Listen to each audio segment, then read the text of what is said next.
brochure and made a word cloud out of it. And this was going to be the outline of my talk. I want to make sure I covered everything here.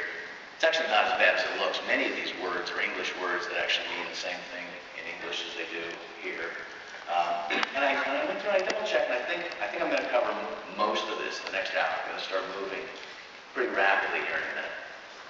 And for the rest of you who aren't new to this, and I know there's because I recognize a lot of you folks, I know you struggle with the same thing I struggle with, which is to go back and talk to your peers, and go back and talk to your boss, try and get something fairly succinct and say, what is this all about? What does it really do? So I'm going to try and have some sound bites or some animations or something like that that could help with that. So with that, here we go. We're going to just start off with the buzzword. I'm just going to introduce two of the big ones that probably dragged you in here. One is the linked data or the linked open data movement. The other, we're rolling the clock over now from Web 2.0 to, I think, pretty much a year ago, Web 3.0 was anything you wanted it to be. In fact, it was whatever you were working on. But now I think pretty much folks have settled in and said, the semantic web is Web 3.0. What does that look like? What's it going to be? People often ask me, what is this good for? So we have to have some kind of pain. I'm going to give you 3 pain points, but they're by far just a sampling of, this is 3 of many. These are ones we run across. Pain point number 1, systems integration.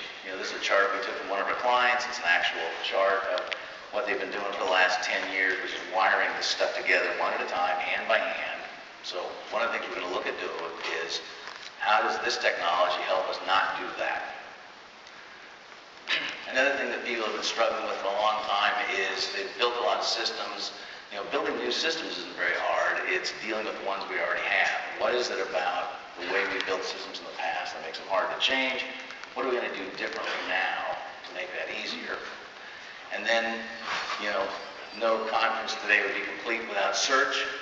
These days, if you went searching for Paris Hilton, as my son and I, we went to Europe a couple of years ago, and he was thrilled when we were staying at the Paris Hilton. He was 13 years old at the time. He thought that was hilarious. But, try and find that with a traditional keyword search thing, and all you get is debutantes. So that's one more pain point that we're going to be dealing with. So, of course, those are all just promises. What is it? What is semantics? Really, my quest for simplicity, last year I said there was 5. I had 5 boxes in this slide, but I decided to bring it down to 3. There's really 3 things going on here. And if you look through the program, there's a lot of things about discipline. Well, there's a lot of things about each of these 3. The discipline is there are different ways of thinking. There's best practices. There's methodology. There's all kinds of things similar to, whether it be in the data modeling world, or the object modeling world, or any other kind of world. They're just different. And if you look down your program, some of the things you're going to learn this week are about the discipline of semantics. How do you think differently in an open world? How do you design things differently? How do you do all that? We call this the Semantic Technology Conference because a lot of it is about the technology. What are the tools? What are the runtime infrastructure? What's all the stuff that you need to make this stuff work? The exhibit halls are full of essentially the vendors that are doing this. There's open source, there's proprietary. Some of it uses the standards and some of it frankly doesn't. Some of the standards are still evolving.